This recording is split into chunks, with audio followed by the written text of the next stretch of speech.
Something crazy just got released on Glitch's Twitter. We saw a whole new teaser for the amazing Digital Circus episode 2 captioned with Digital Circus EP 2 drops this Friday. This teaser might have already proved one of my past theories on Caine being evil. Let's take a look at the teaser. On the teaser, we see Kinger and Gangle stuck inside a bubblegum dispenser. Kinger just have his usual facial expression. His facial expression doesn't really change, but on the other hand, we have Gangle. She looks like she's about to die. Her facial expression screams, "Help me!" Behind the bubblegum dispenser, we see Caine, and this is where it gets really interesting because we see him having a manipulative hand gesture behind the bubblegum dispenser. This actually symbolizes that he controls everything that is in the circus, but I will get into that later in this video. On the ground, we see Pomni and Gummigoo, but it looks like Gummigoo's body is cut in half and he's on the ground. Let's get into the first theory of this video. I believe that the Candy Canyon Kingdom is actually a nightmare,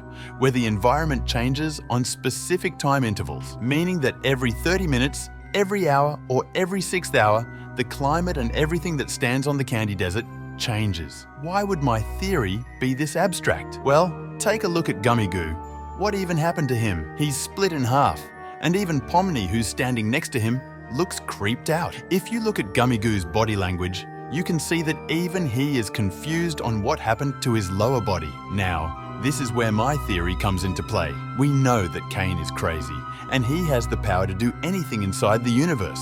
So he probably played with the Candy Desert and made it change every now and then so that the adventure doesn't get boring but rather exciting for him, as he probably just sits around and watches them all day. And we have actually seen in another teaser where Pomni and Jax are running from the citizens of the Candy Canyon Kingdom, Caine just casually floats behind them and watches the party unfold. But let's take another look at the trailer for episode 2. In the trailer, we always see them traveling on a truck. And yeah, you probably see this just as a convenience to get around the Candy Desert and to fight Gummigoo and his associates. But what if this actually has another meaning? Besides the convenience of traveling without walking, the truck they drive in might protect them from many of the unknown things in the desert. That could be small aggressive candy animals, poisonous areas, and environmental changes. But do let me know in the comments if you think this truck is just for convenience or it actually has a special purpose just like my theory. Well, let's pull up the teaser that we just got from Glitch again, because I haven't really spoken much about Caine and his hand gestures. Caine's hand gestures suggests that he controls everything.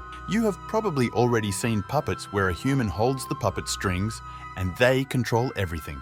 This is exactly what we see Caine do. My next theory focuses more on Caine, but the first theory also has a little play in this. I strongly believe that Caine has manipulated all the circus members and the whole of Candy Canyon Kingdom. Why would Kinger and Gangle be in the bubblegum dispenser while Caine is behind them and having a manipulative gesture? Why would Pomni care and look scared while standing next to a half-cut up Gummigoo? And why is Gummigoo even cut in half and not trying to fight Pomni? Now let's talk about it. Kinger and Gangle being enclosed in the bubblegum dispenser symbolizes that they are trapped, stuck inside a space where only someone from the outside can open. And who on the outside can let them out? Caine can. We can already assume that he has absolute control over everything, but this is something we already know. But you have probably overlooked something. I said that someone from the outside can let them out, but let them out where? In the trailer for episode 2, we see Pomni falling down a dark pit, and I do actually have a video on that where I believe them to have known each other in the past. So check it out after finishing this video, because this and that theory might connect. But let's get back to the theory. We saw Pomni falling down a dark pit in the trailer for episode 2, and now we got a teaser again from Glitch where Kinger and Gangle are inside a bubblegum dispenser. What does a bubblegum dispenser do? It dispenses bubblegum. So that means that there is actually an exit to this universe, and I believe that Pomni has found the way to exit the amazing digital circus. Because where could Pomni even be falling down to? The ground, the pit where the abstracted are, or a potential glitch or way to exit the game. But this could also just be one of Caine's tricks, because we did see in episode 1 an exit door appear right in front of Pomni when she was hiding from Kaufmo.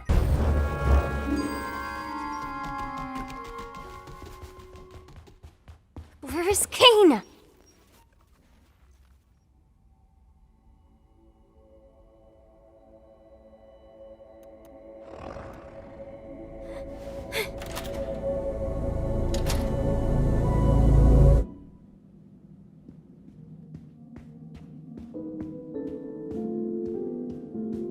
Now, most people would believe what Caine said, that it was just for fun and that he wanted to fulfill the circus members' hopes. I do have to apologize for lying about the exit. I knew how much all of you have been wanting there to be one, but, I was having so much trouble figuring out what to put on the other side and ended up never quite finishing it. And you know how I never like letting people see my unfinished work, especially if it leads you out into the void. Anyway, looks like you defeated the Gloik Queen, so I guess the adventure's over. But who would even do that? None other than Caine. He only said that because he wanted to have complete control over the circus members, filling them up with false hopes because deep inside of him, he wants to control everyone and do whatever he wants to. I also believe that Caine can indirectly make people abstract. He doesn't have the power to make them abstract, but he could play with the individual, the environment, and plan what actually happens to them. He could follow a whole roadmap, but why do I believe that? Because he is a manipulative person, just like how the teaser showed us. Now that we're looking back at the teaser, we don't see Ragatha or Jax. I have a theory that connects Caine being manipulative and where Ragatha and Jax might be. Now, let's take a look at the trailer for episode 2 again. Why is Jax sitting alone behind Gummigoo's truck? Well, because something happened when Ragatha and Jax was on a secret mission. After the circus members figured out that Caine was evil, they decided to make a secret plan to escape from Caine and the amazing digital circus. In episode 2, they might have gotten a glimpse of an exit, something that even Caine haven't noticed, and they all decided to split up. One group, Pomni, Kinger and Gangle distracting Caine, and the other group, Ragatha and Jax, finding a way to get a hold of that exit door that they saw. But something terrible happened when they were on the search for the exit door. Just like in my first theory about the environmental change, I believe that Ragatha disappeared when she didn't jump onto the truck in time. So when they reached that specific time interval, she was teleported to a whole new place, somewhere in the Candy Desert, presumably underground. Why do I think underground? Because when Pomni fell into the dark pit, I believe she either fell into an exit or potentially fell under the Candy Desert. And who is under the Candy Desert? Ragatha is. So they meet up shortly after Pomni falls and they have a chat about everything that has been going on, their plan and what to do now. Because down here, Caine might not have eyes, and that is something they will discover later on. But Jax doesn't know anything. He probably believed that after Ragatha didn't make it onto the truck, she died. Anything can happen in Candy Desert, because in the trailer, we even saw the circus members nearly being eaten by the fudge monster while on their adventure to defeat Gummigoo and his associates. Yet, I haven't actually spoken about why Gummigoo is even on the teaser missing half his body. I actually believe the same thing happened to him as it did Ragatha. But in this specific area they were in, his body was cut up in half because he didn't make it onto something that doesn't get affected by the environmental change. So, episode 2 might have way more stuff going on than we initially thought. But go watch the theory that I made on Pomni getting her memories back, because it might connect to these theories in this video. Let me know what you think down in the comments, and while you're at it, comment your theories as well. Thanks for watching. Subscribe and click on this video here.